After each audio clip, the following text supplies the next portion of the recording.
Bom estar na casa do Senhor, amém? Pode fechar os seus olhos, vamos orar. Caminhar para a palavra de Deus.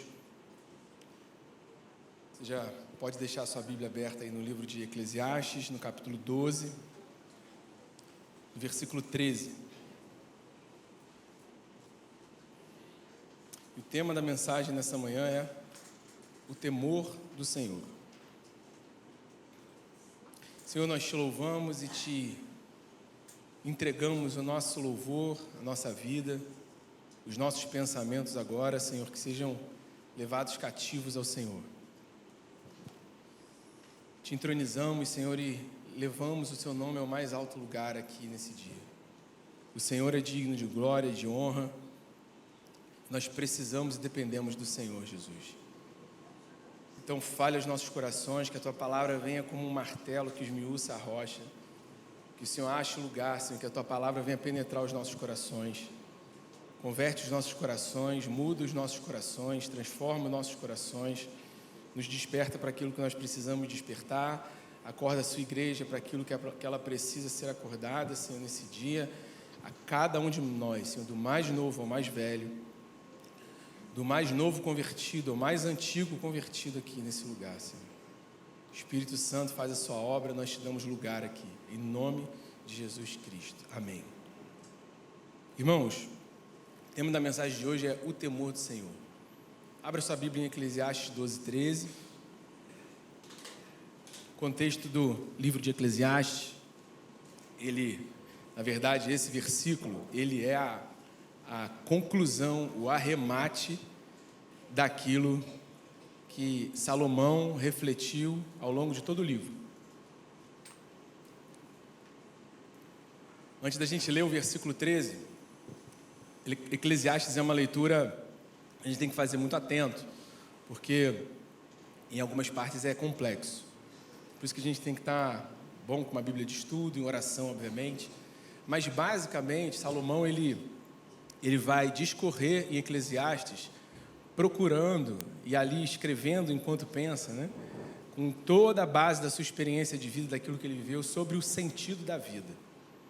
Então, no livro de Eclesiastes, você vê ele procurando e refletindo sobre o sentido, qual o propósito da vida de um homem, de uma pessoa, de um ser humano. E assim, no livro de Eclesiastes, fica muito claro alguns pontos, enquanto Salomão vai passando pela sua jornada na vida, e em determinado momento ele procura sentido nos prazeres da vida, seja no sexo, seja na comida, nas conquistas, naquilo que ele podia construir, na grandiosidade do seu reino, naquilo que ele podia acumular, os jardins, aos hobbies, as coisas da vida. E ele vai procurando o sentido da vida em todas essas coisas. E as duas frases que mais se repetem ao longo do livro de Eclesiastes são: foi tudo vaidade e correr atrás de vento. Mas ao mesmo tempo que ele vai procurando o sentido da vida, na própria vida, no próprio dia a dia, nas coisas da vida, ele vai chegando a essa conclusão enquanto ele vai narrando a sua experiência, que foi tudo vaidade, foi tudo correr atrás de vento. Ao mesmo tempo, Salomão chega a uma conclusão que a morte é inevitável. E a morte vai vir sobre ímpios e sobre justos. Ao mesmo tempo que, enquanto ele buscava, e isso é o que é tênue no livro, ao mesmo tempo que ele buscava o sentido da vida, nas coisas da vida, e ele concluía que era tudo vaidade, tudo correr atrás de vento, ele também, por outro lado, começa a mostrar que a gente deve buscar e se satisfazer com as pequenas alegrias do dia a dia. E isso é um presente de Deus: comida, trabalho, família. Então é uma linha muito tênue, porque o problema está em buscar um sentido na vida pela própria vida, e não no Deus que nos deu a vida e nos dá essas coisas que são da vida. E depois de passar por esse panorama e colocar toda a sua trajetória e tudo aquilo que ele viveu e que ele concluiu, ele arremata no versículo 13 do capítulo 12. Agora que já se ouviu tudo, aqui está a conclusão. Tema a Deus e obedeça aos seus mandamentos, porque isso é o essencial para o homem. A conclusão desse homem que passou buscando o sentido da vida, na própria vida, no final de tudo, tema a Deus e obedeça aos seus mandamentos, pois isso é que é essencial para um ser humano. E nesse contexto de temor do Senhor, a conclusão dele em tudo é temer a Deus. Temam ao Senhor. E o temor a Deus é uma postura, um estilo de vida de profunda reverência e de profundo respeito à presença do Senhor. Porque hoje em dia, irmãos, a cultura que a gente vai criando, ainda mais de uns anos para cá, é como se a gente vivesse com um cheque em branco, que a gente pudesse viver e fazer o que a gente quisesse da nossa vida. Ainda no contexto do temor do Senhor, acho que talvez o texto mais conhecido seja Provérbios 9:10, que o temor do Senhor é o princípio da sabedoria. Qualquer ser humano, para ser considerado sábio, ele tem em primeiro lugar que temer a Deus, respeitar a Deus, reverenciar a Deus. Qualquer um que não teme ao Senhor pela palavra, não pelo que eu acho, mas pela palavra, é tolo. Provérbios. Isso está em Salmos também. Se repete, sobre o temor do Senhor ser o princípio. Jó repete a mesma coisa em Jó 28:28. Que o temor do Senhor é a sabedoria. A sabedoria é o temor do Senhor. E a gente vive nesse contexto em que hoje parece que o temor do Senhor foi se perdendo no meio do povo. E por isso que Deus, ele levanta momentos como esse para a gente falar sobre esse assunto e trazer para a mesa essa discussão sobre o temor do Senhor. O que é o temor do Senhor e o que temos feito e vivido à margem do temor do Senhor. Nós precisamos, se a gente abrir a Bíblia lá, Isaías 43:10, ter um entendimento. E para nós andarmos em temor do Senhor, nós precisamos de um entendimento de quem é Deus. Talvez, na verdade, outro tema possível para essa mensagem seria: quem é Deus? Porque em Isaías 43:10, Deus levanta o profeta para, nesse momento, falar com o povo. Em 43:10, Isaías declara, o Senhor declara através de Isaías para o povo, para que vocês, aí são basicamente 3 níveis ali, para que vocês saibam, creiam e entendam que eu sou Deus. Nós precisamos entender quem é Deus. Aqui está o texto: vocês são minhas testemunhas, diz o Senhor. Vocês são o meu servo a quem escolhi, para que vocês saibam, creiam em mim e entendam que eu sou. Nós precisamos entender quem é Deus. Muitos acham que Jesus e Deus é uma espécie de, ainda mais na cultura nova hoje, quase como se fosse um Deus Papai Noel, já que a gente está no Natal, um Deus inofensivo, um Jesus inofensivo. Estava meditando, quando o Espírito Santo trouxe essa palavra no meu coração no domingo passado, aqui no meio da pregação, o que veio à minha mente é aquela foto já consagrada de Jesus, né? Que a gente vê nas telas e que a gente vê ainda mais na nossa cultura aqui no Brasil, aquela imagem de Jesus na ceia, Jesus lá sentado com uma carinha assim, né? De um certo, vocês sabem que imagem que eu estou falando, né? De Jesus na ceia ali, como você olha a cara de Jesus ali como praticamente como um homem frágil, quase que bobo, inofensivo. Esse é um Jesus construído pela cultura. E nós, bombardeados pela cultura, e hoje como os púlpitos, até dentro da igreja, os púlpitos se encheram de palavras de autoajuda, de coaching, de vamos para frente, você vai vencer e tudo mais, e se isola todos os outros pontos do evangelho e se prega apenas o triunfo e o avanço. Então foi se construindo culturalmente já há essa imagem do Jesus. Mas esse não é o verdadeiro Jesus bíblico. Inofensivo, quase que frouxo. aqueles olhos assim, que parece um desenho animado, né? O gatinho. Os olhos de Jesus, segundo Apocalipse, capítulo 1, versículo 14, são como chamas de fogo. Os seus pés, quando João tem a visão do Cordeiro ressuscitado, João diz que os seus pés, em Apocalipse 1,15, são como bronze na fornalha ardente. Em Apocalipse 1,16, João continua descrevendo esse Cristo ressuscitado, que é Ele que vai vir para buscar a sua igreja e julgar as nações. João olha para esse Cristo ressuscitado, esse verdadeiro Jesus, e diz que a sua voz é como voz de muitas águas, uma voz estrondosa, forte, que o seu rosto, que a sua face é como o sol, quando brilha no seu mais alto fulgor. A ponto de quando João está diante desse Jesus crucificado, desse Jesus ressurreto, que foi morto, esmagado pelos nossos pecados, ressuscitado, João está diante dele, João cai como morto, Paulo cai como morto, cego diante da glória desse Jesus. No Antigo Testamento, Isaías cai como morto diante de Deus e diz: ai de mim. Esse é o peso do caráter do nosso Deus, de Jesus. Não um Jesus, um Deus, Papai Noel, inofensivo, que vai deixar tudo passar, como se a gente estivesse vivendo com um cheque em branco.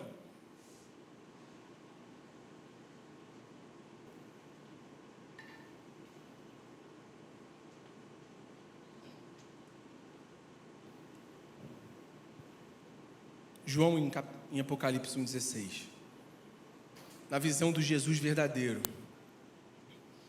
ele vê a sua face como o sol do meio-dia, que ele não consegue ficar de pé e cai como morto, e da sua boca saía uma espada afiada, que é a arma do Cordeiro, a arma de Jesus, é a espada que sai da sua boca, e é a espada que ele vai usar para julgar as nações, a sua própria palavra. Jesus vai julgar as nações no grande e terrível dia do Senhor. Jesus está vindo para julgar as nações, Jesus está vindo para levar a sua igreja, Jesus está vindo para abrir as cortinas daquele grande tribunal. 2 Coríntios capítulo 5, todos nós teremos que prestar contas diante do tribunal de Cristo. Esse é o Cristo ressuscitado, esse é o Jesus que está vindo, esse é o Jesus verdadeiro.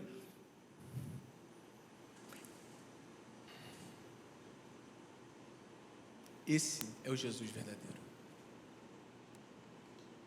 Não é o Jesus do cheque em branco.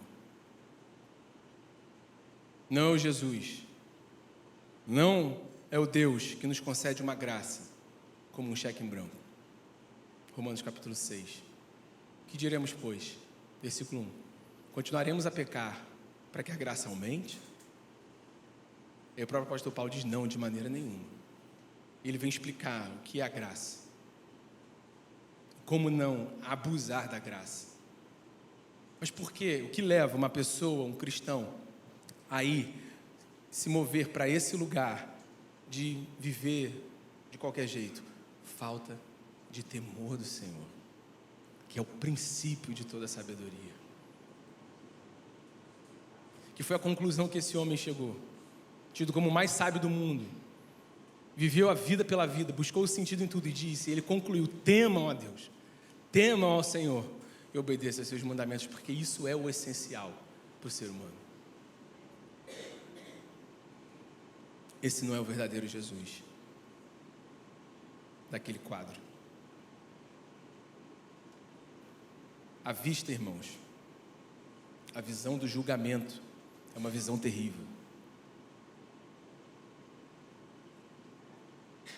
Todos caíram diante de Jesus, desse Cristo ressurreto, do Cristo glorificado que virá buscar a sua igreja e virá julgar as nações. Todos caíram diante dele.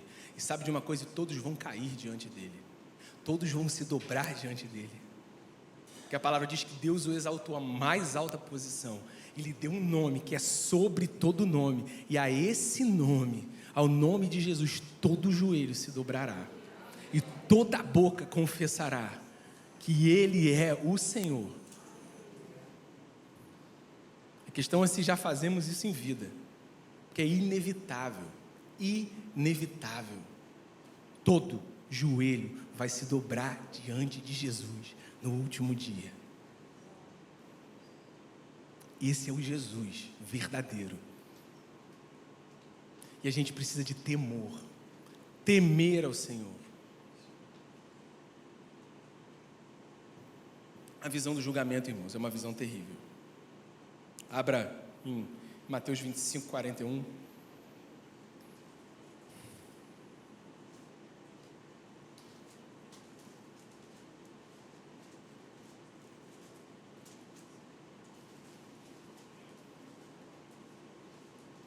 Jesus está no seu sermão profético, escatológico, pregando sobre o dia do juízo, nessa parte do sermão dele. Então o rei dirá também aos que estiverem à sua esquerda: afastem-se de mim, malditos. A visão do julgamento é terrível. Malditos para o fogo eterno, preparado para o diabo e seus anjos. A gente gosta muito de João 3,16. O que está escrito em João 3,16? Vamos lá.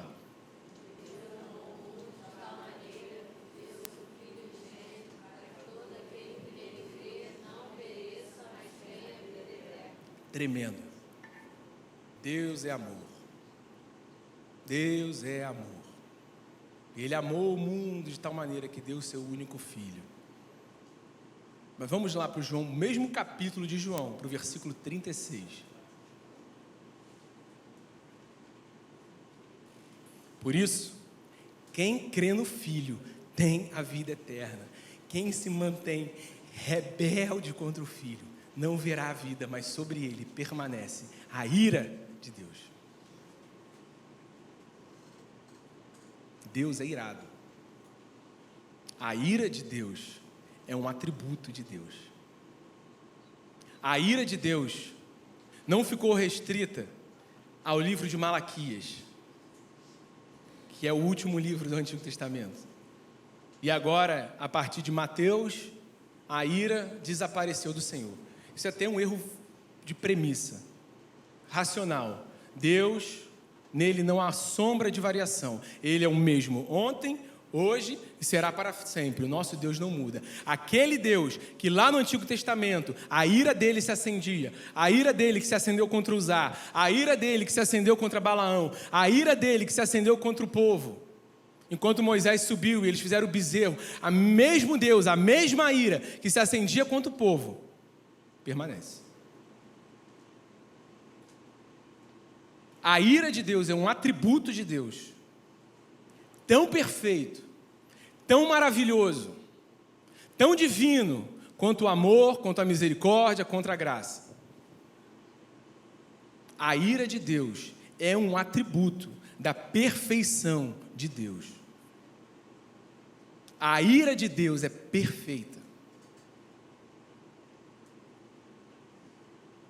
E a gente quer entender Deus, muitas vezes, com a nossa cabeça. E a gente só consegue entender o Senhor pela palavra e pela revelação do Espírito Santo. Porque na nossa cabeça, a gente não consegue, muitas vezes, conceber como que Deus é irado. Como que Deus pode ter ira? Quando a gente quer entender ao Senhor, quem é Deus, com a nossa mente humana, é até um mecanismo de autoproteção. A gente não consegue conceber um Deus irado. A gente não consegue conceber que Deus tem ira. Porque a gente começa a confundir isso do amor. Mas como assim ele é amor? Mas como ele é ira? Como pode essas coisas coexistirem? A santidade de Deus, a ira de Deus, o amor de Deus são atributos da sua perfeição e são tão perfeitos uns contra os outros, e eles não se contradizem entre si. É porque na nossa cabeça, na nossa mente humana, quando a gente lida com ira, quando a gente tem os nossos momentos de ira, por que a gente se ira? Porque a gente se sentiu injustiçado, porque a gente se sentiu frustrado. Isso é muito claro tendo uma criança. Você vê lá, quem tem filho pequeno já viu. Criança às vezes quer uma coisa, quer fazer uma coisa e aquilo cai no chão. Ou ele não consegue montar um negocinho lá. Ele às vezes se ira, a criança se ira porque se frustrou. A gente, como adulto, também a gente se frustra. A gente às vezes fica irado. Só que a ira de Deus, ela não é a ira humana. Deus não se ira porque ele ficou frustrado. Deus não se ira porque ele teve um momento que ele perdeu o controle.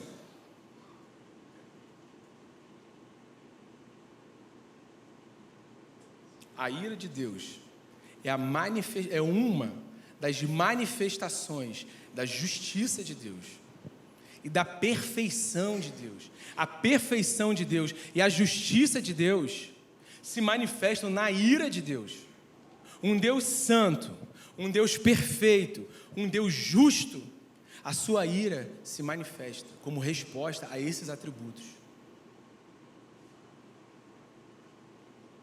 Se não fosse a ira de Deus, não seria preciso misericórdia. Só existe misericórdia e amor porque tem ira.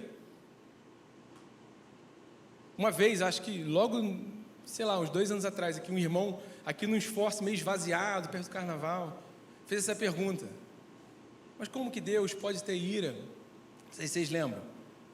2 anos atrás. Como que Deus pode ser irado e é uma pergunta legítima.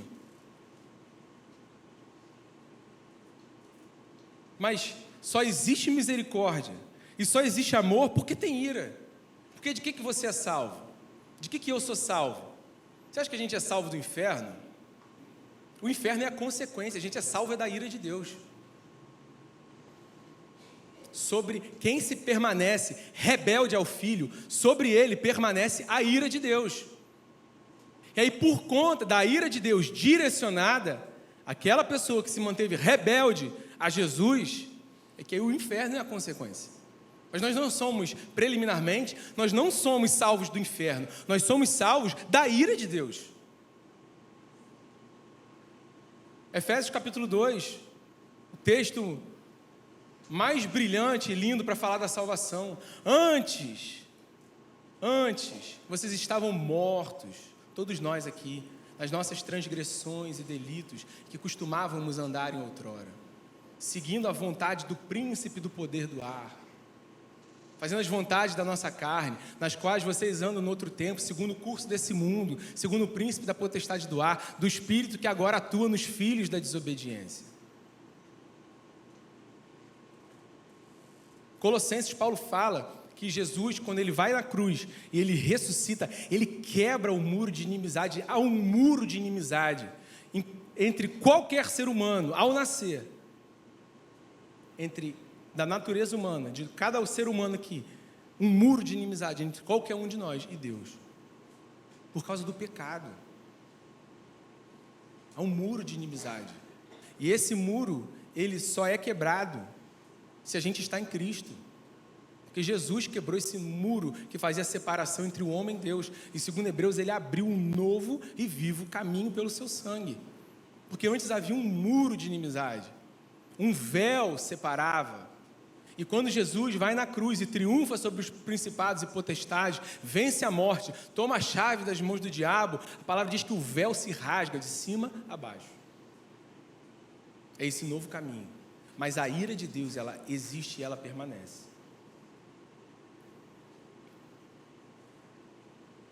Muito tempo atrás eu ouvi uma ilustração para ilustrar sobre a ira de Deus. Como se fosse um meteoro vindo em toda velocidade, em toda a força contra o planeta Terra. Essa é a ira de Deus. E se uma vez que esse meteoro pega o planeta Terra, ele acaba e fragmenta em poeira. Essa é a ira de Deus contra todos nós. Todos nós somos merecedores da ira de Deus. Todos nós, porque todos pecaram e foram destituídos da glória de Deus. Romanos capítulo 3, não há um justo sequer. Todos nós somos merecedores, por natureza, da ira de Deus. Mas Jesus, ele se joga na frente desse meteoro e ele recebe esse impacto. Ele sorveu a ira de Deus. A ponto de, quando ele está na cruz, sorvendo a ira de Deus, recebendo todo o castigo que era para mim, para você, todo o pecado do mundo, todo o peso do pecado do mundo, a ira de Deus. Irmãos, nós não conhecemos a ira de Deus. E se Deus quiser, nós não vamos conhecer. Cálice da ira de Deus, que os profetas falam no Antigo Testamento. O cálice da ira de Deus, que não é misturado, uma ira pura, a ira perfeita, a ira que não tem atenuação, que não tem mistura, a ira fática de Deus. Nós não conhecemos. Jesus conhece a ira de Deus, porque Ele absorveu a ira de Deus naquela cruz. A ponto do Pai virar o rosto, porque todos os pecados da humanidade estavam sobre Ele. Aquele de quem os homens escondem o rosto. Isaías 53, desprezado. Nós o considerávamos desprezado, mas Ele certamente levou sobre si as nossas enfermidades. E Ele carregou as nossas dores. Ele foi transpassado pelas nossas transgressões e moído pelas nossas iniquidades. Esse é o Jesus ressurreto. Esse é o Jesus que vai voltar para julgar as nações. Esse é o Jesus que governa as nações com cetro de justiça. Esse Jesus que tem a face como o sol do meio-dia. Esse é o Jesus que tem os pés como bronze na fornalha ardente. Esse é o Jesus que tem olhos como os de fogo. Esse é o Jesus que da sua boca saiu uma espada afiada para julgar as nações. Nós temos que temer ao Senhor. Porque se eu pedir a você, qualquer um aqui, para descrever para mim esse teclado, vocês vão descrever esse teclado de uma forma, do ponto de vista que vocês têm daí. Estão vendo umas letras aqui, que eu não sei o que está escrito, mas vocês estão vendo, porque vocês estão num ponto de vista que eu não estou. Da mesma forma, eu estou vendo coisas aqui que vocês não estão vendo. Eu estou vendo as teclas, eu sei quantas teclas tem, eu sei se tem tecla faltando ou não, eu sei o que está vermelho, os botões. O erro, o problema nosso, é a gente querer definir Deus apenas pelo ponto de vista que a gente tem de Deus. Porque se a gente for por esse caminho, de querer definir Deus, e entender quem é Deus apenas pela porção da revelação que cada um individualmente tem, aí a gente pode estar lascado. Porque é isso, como que Deus pode ser irado? Se Ele é amor, por quê? Você teve uma revelação do amor, mas não teve uma revelação da ira. Por isso que a gente precisa entender a Deus, e ter a revelação de Deus é pela palavra, não pelo que eu acho, não pelo que você acha. Pouco importa o que eu acho, pouco importa o que você acha. Pouco importa a visão do Deus Papai Noel que a gente fez. Pouco importa a visão do Jesus que a gente criou, de um cheque em branco, que a gente vive a vida do jeito que a gente quiser, como se a gente estivesse no controle. E no final está tudo bem. Só se nós formos achados nele. João 3,36, aquele que se mantém rebelde ao Filho, ele não tem a vida, e sobre ele permanece a ira de Deus. E todos nós vamos comparecer diante desse tribunal, 2 Coríntios, capítulo 5. A visão do julgamento, irmãos, não vai ser um Jesus Papai Noel. Não vai ser um Jesus cultural, do quadro que nós vemos, do olhinho, gatinho, frágil, dócil. É um Jesus com os olhos como chamas de fogo e com a espada afiada da sua palavra na sua boca para julgar as nações. Abra, só quero te dar um texto. Hebreus capítulo 12, versículo 27 a 29. Romanos 1 fala sobre a ira de Deus que se acende contra toda maldade. Nós temos o exemplo no Novo Testamento de Isaías, de Ananias e Safira, que a ira de Deus se acendeu contra eles. Para mostrar que Deus é irado. Que a ira de Deus é tão perfeita e tão sublime como o amor e a misericórdia. Mas Hebreus 12, 27 a 29. Ora, as palavras, mais uma vez, significam... Vamos para o 25 então, para a gente pegar o contexto todo. Tenham cuidado e não se recusem a ouvir aquele que fala. Pois se os que recusaram ouvir quem divinamente os advertia na terra não escaparam, muito menos escaparemos nós, se nos desviarmos daquele que dos céus nos adverte. 26. Naquele tempo, a voz dele abalou a terra, mas agora ele promete, dizendo: mais uma vez eu farei tremer, não só a terra, mas também o céu. Ora, as palavras mais uma vez significam a remoção dessas coisas abaladas, ou seja, das coisas criadas, para que permaneçam as coisas que não podem ser abaladas. Por isso, recebendo nós um reino inabalável, retenhamos a graça pela qual sirvamos a Deus de modo agradável, com reverência e temor. 29. Porque o nosso Deus é fogo consumidor. O temor, irmãos, nos livra. O temor nos livra. O temor nos livra. Abrem Jó 28, 28. 28, 28. Um versículo do capítulo 28 de Jó. E disse ao ser humano: eis que o temor do Senhor é sabedoria, e afastar-se do mal é entendimento. O temor do Senhor nos afasta do mal. Se eu temo a Deus, o temor do Senhor é um freio moral. O temor do Senhor é o princípio de sermos sábios. O temor do Senhor nos guia a obedecer o Senhor. Aquele que tem os meus mandamentos e os guarda, esse é o que me ama. Salomão acabou de concluir. O resumo disso tudo é: temam ao Senhor e obedeçam aos seus mandamentos. Isso é o essencial para o ser humano.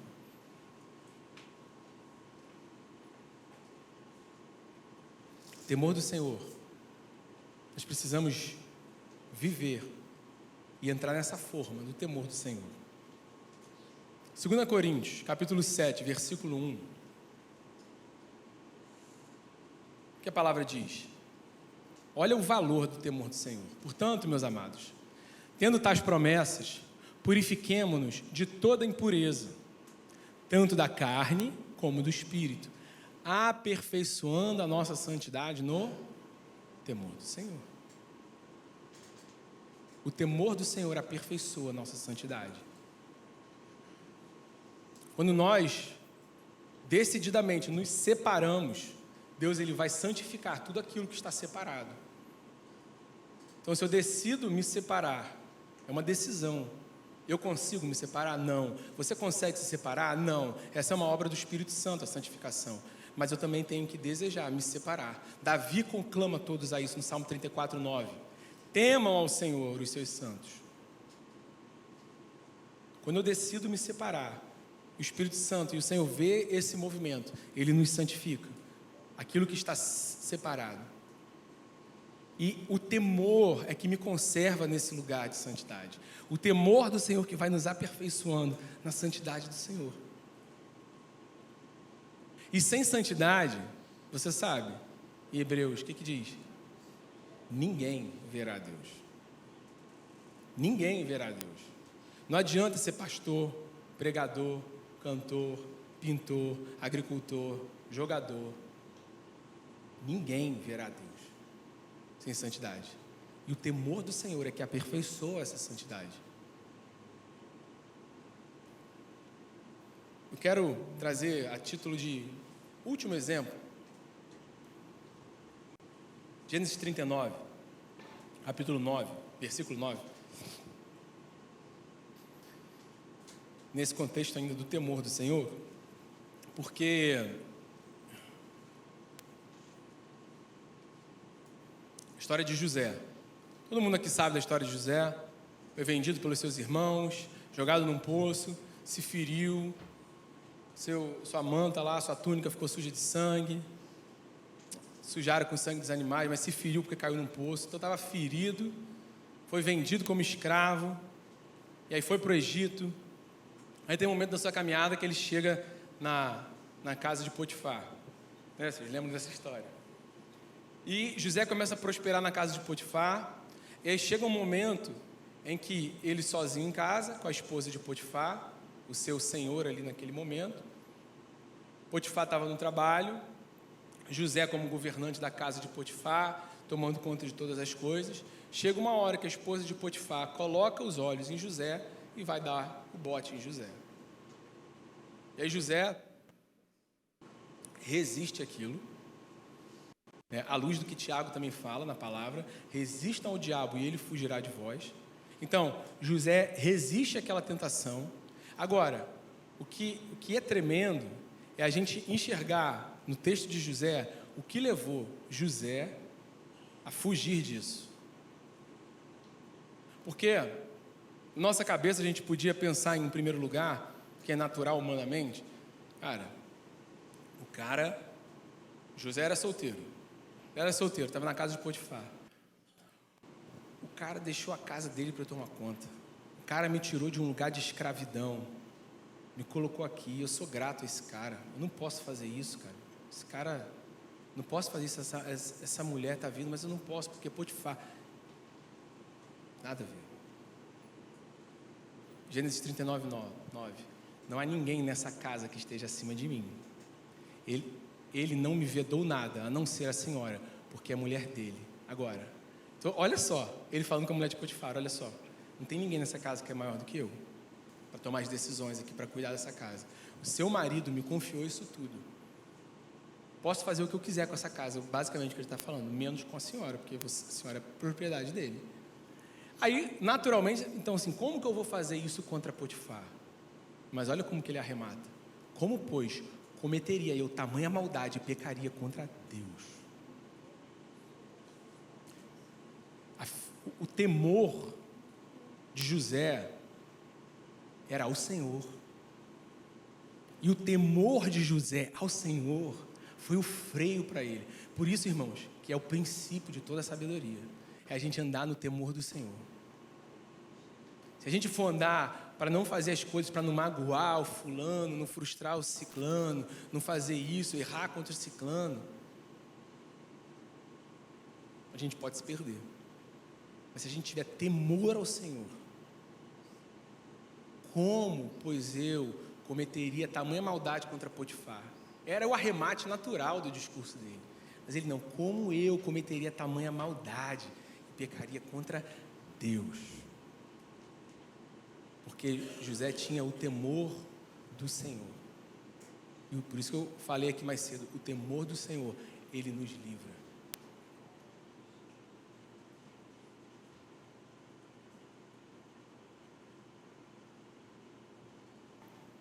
Final do ano, enquanto provavelmente em muitos lugares por aí estão pregando 7 passos para 2026. Pensei até em trazer a mensagem dessa. 7 passos. Primeiro passo, ler a Bíblia. Segundo, jejuar. Terceiro, dizimar. E aí vai. Mas 7 passos para a vitória. 2026, passos para o sucesso e tudo mais. Essa não é a mensagem que nós pregamos aqui. É o temor do Senhor, irmãos. É o que nos livra. É o que aperfeiçoa a nossa santidade. É o que nos faz enxergar e entender a perfeição, tanto do amor e da misericórdia, como da ira do Senhor. Tão perfeito, um atributo como o outro. Tive um pastor na minha adolescência, dei trabalho a ele, desviado voltando para Jesus. Homem de Deus, pensa num homem de Deus. Homem de Deus, duro, zeloso com as coisas de Deus. Parece que estuda na mesma escola que esse aqui. Homem duro, homem de Deus. Deus já o levou. Homem de dores. Era um dos transplantados de rins no Brasil mais antigo. Os 2 rins transplantados aos 18, 19 anos de idade. Cheio de sequelas. Carregava o seu corpo físico, aquilo que a palavra de Deus fala. Ainda que o meu homem exterior se desgaste, meu homem interior se renova a cada dia. Um homem cheio de sequelas físicas, mas um homem de Deus. Você olhava e falava, ali vai um homem de Deus. Eu lembro que a última vez que a gente se encontrou perto já perto dele falecer, quando o Vicente estava internado lá na UTI, lá em 2022, ele foi lá no hospital ver o Vicente, tal, orar, já estava muito debilitado, né? E aí conversa vai, conversa vem e tal. Eu nunca vou esquecer a cara que ele fez para mim quando a gente estava conversando sobre isso.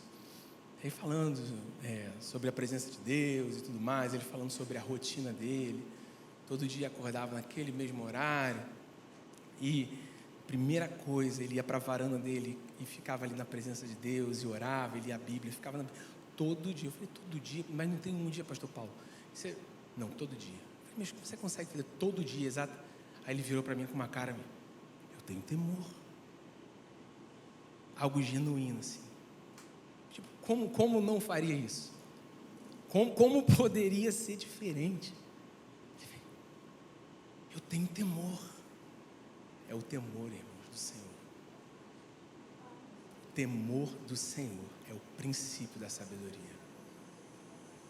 O temor do Senhor aperfeiçoa a santidade, sem a qual ninguém verá Deus. Queria que você fechasse os olhos agora nesse momento.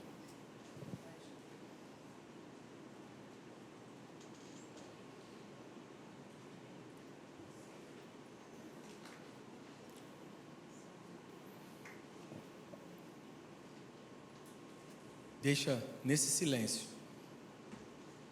o Espírito Santo ministrar o seu coração. Fala com o Senhor.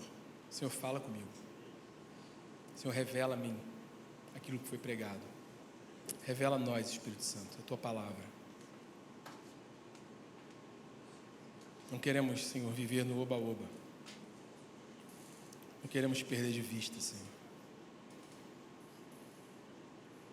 Nos traz de volta, Senhor, ao entendimento, como o profeta Isaías fala, para que vocês saibam, creiam e entendam que eu sou Deus. Nós queremos entender que o Senhor é Deus, que o Senhor é perfeito em todos os seus caminhos, que a sua ira é perfeita, que os seus juízos são perfeitos, que a sua justiça é perfeita.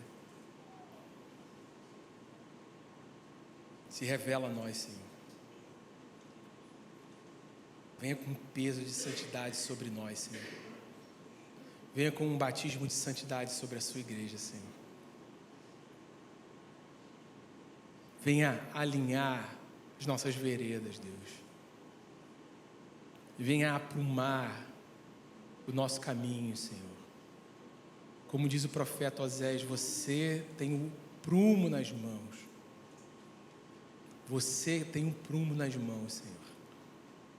Qualquer desvio, o Senhor tem o prumo nas mãos. Alinha os nossos passos. Não permita que a nossa mente, nesse momento, queira pregar peças em nós, queira desviar o pensamento, queira achar que essa palavra não é para nós, é para o vizinho, para o amigo, para o primo. Essa palavra é para nós, sim, Senhor, para cada um, para todos os que estão aqui, para todos os que estão assistindo. Não há um livre dessa mensagem, Senhor. Não há um livre dessa mensagem. Não há um ser humano nessa terra livre dessa mensagem. Trata o nosso coração nesses dias, Senhor. Revela-se ao nosso coração, Senhor. Do mais jovem, do mais moço ao mais ancião. E nesse mesmo espírito, irmãos, eu queria perguntar aqui se há alguém que quer entregar a sua vida a Jesus, ou se quer, pode ficar de olhos fechados, só levante a sua mão. Se há alguém aqui que quer entregar a sua vida a esse Jesus, confiar nele, confiar que o mais ele fará, desde as necessidades básicas que nós precisamos até o maior bem que nós recebemos, a salvação. Se há alguém aqui que quer acertar o seu caminho, que quer acertar os seus passos diante do Senhor, levanta a mão, eu quero orar com você. Não há ninguém aqui melhor que você. Todos nós somos merecedores dessa mesma ira.